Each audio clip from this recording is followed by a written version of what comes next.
This man only invited prostitutes to his home, not caring about his wife's feelings even though he was married. His wife had already become accustomed to the loud noises coming from inside the house, which did not affect her appetite as she angrily stuffed food into her mouth. This was all because Lisa had become mentally unstable. She had lived on a remote island far from the city since she was a child. Her best friend Ellie was her only companion. Ellie was the daughter of the village chief on the island. Although Lisa was an orphan, Ellie did not intentionally distance herself because of her own status, but instead became good friends with Lisa. The two of them sat under a tree while Ellie taught Lisa how to play the flute. Whenever it was Ellie's turn to play the flute, she would use the corner of her clothes to wipe off the flute that Lisa had played.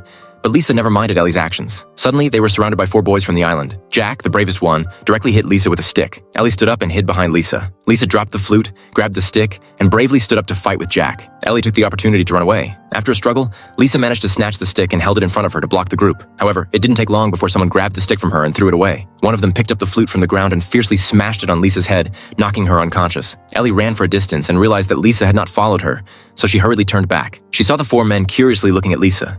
She hid behind a big tree, pretending not to see, and allowed Lisa to suffer repeated beatings from the 4 people. Many years later, Lisa married Jack. To be precise, she married the 2 brothers, Jack and Matt. Whenever it was Matt's turn for intimacy, Jack would always find various excuses to send their daughter away to give his younger brother freedom. The 2 brothers never fought over this matter. After all, there were only 9 households on this isolated island, so resources had to be fully utilized. It wasn't until Jack frequently called prostitutes to the house that Lisa realized that in the eyes of men, she was nothing more than a long-term free tool. Due to copyright issues, I can only share the story up to this point. If you are interested, you can go and watch the original film.